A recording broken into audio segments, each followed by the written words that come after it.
Belgique et nous sommes venus ici en vacances. On est directement par hasard, on a cherché par internet.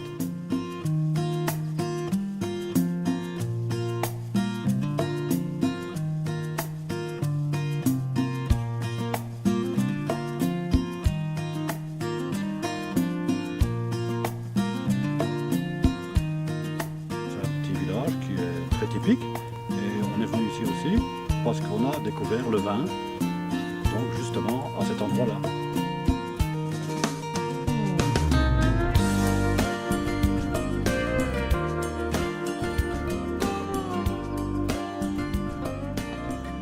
Il est de ces endroits où l'on ne peut dissocier le terroir du territoire. Marciac, du haut de son vallon, en fait partie. De ces coteaux d'argile rouge, surplombés de magnifiques plateaux calcaires, 20 ans déjà que le fer Servadou fait partie de la famille des grands vins. 20 ans déjà que l'AOC a permis aux Mansois de s'imposer comme une valeur sûre et unique.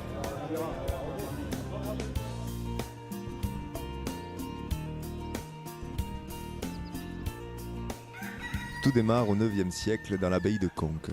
Les moines, bien avant que Soulages habille les vitraux de l'abbatiale, cultivaient le fer Servadou. D'ailleurs, de nombreux signes témoignent de ce passé, à l'image de l'ivrognes sculptés dans la roche ou des pieds de vigne que l'on peut trouver dans le cloître. Le Marciac connaît son heure de gloire au XXe siècle avec plus de 4000 hectares consacrés au vin. Mais le phylloxéra détruit tout. Il faut de nombreuses années de travail avant de pouvoir replanter la vigne. C'est une zone sèche et qui est vouée à la vigne depuis toujours. Ceci dit, c'était tellement difficile à travailler que l'appellation a failli péricliter au point de disparaître parce que c'était très dur.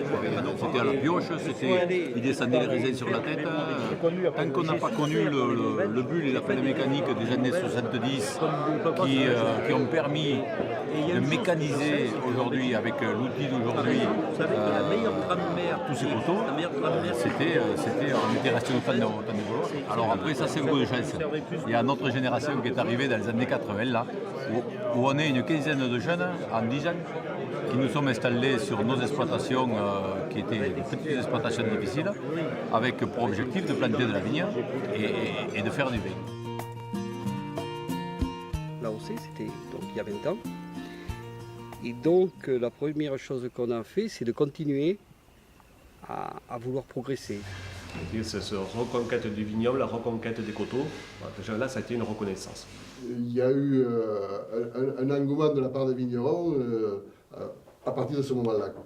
Ça a été un peu un challenge. Donc l'AOC, évidemment, représente un petit peu le sursaut de l'appellation du vin de Marciac. C'était un déclic, un déclenchement vers la qualité. Les gens faisaient du vin. Et je crois que le Marciac, l'AOC Marciac, ça a été une prise de conscience d'abord.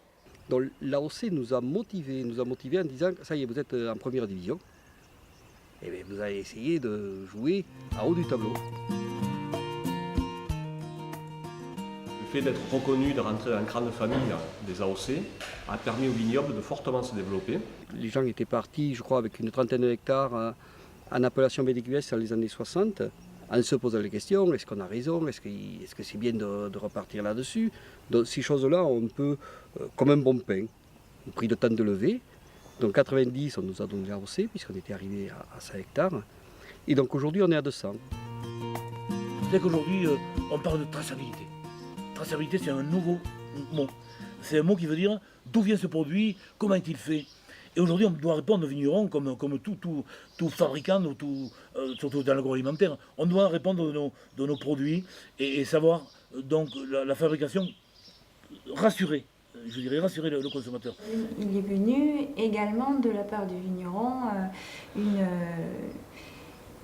une sensibilité par rapport à la qualité du vin, par rapport au suivi du vin. Le syndicat et la cave ont implanté 3 stations agro-météorologiques dans 3 endroits précis de l'appellation Marciac.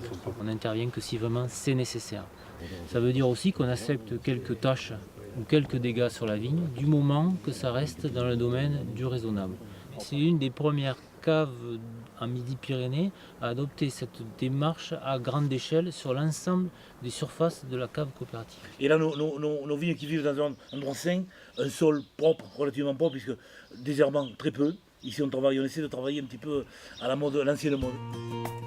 Et on a dû quand même faire des efforts sur des recépagements ou pour pour avoir des plans nobles qui sont dans le décret.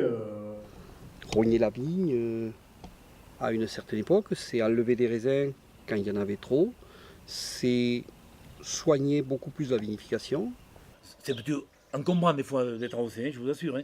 Mais je pense qu'après le vigneron, il a ce côté quand même aussi, je crois, pureté, avec ce terroir, si vous voulez. C'est quelqu'un de sain, de propre. Il veut pas salir. Il veut faire du bon. Et dans l'AOC, ça a été une garantie supplémentaire pour le consommateur. Indirectement, ça nous a fait changer, pas nos façons de faire, mais améliorer nos façons de faire. On a un cépage que les autres n'ont pas, c'est le fer Servado, le Mansois, qui est installé ici depuis 200, 300 ans, on ne savait pas très bien exactement. Mais c'est celui-là qu'il faut garder pour que notre vin, ce soit le nôtre et pas celui des autres. C'est un cépage rustique qui ressemble fortement au caractère des Aveyronais. Hein, ça, c'est très très important pour nous. Voilà. Il a ses caractères, il est typique. Il a un goût spécial, quoi. Le Marsillac n'existerait pas sans le Mansois et le Mansois n'existerait sans doute pas sans nous. Voilà. Dans la région de Marsillac, Rodez-Marsillac, vous restez en 6 jours dans la semaine avec 20 minutes de voiture par jour, vous vous dépaysez tous les jours.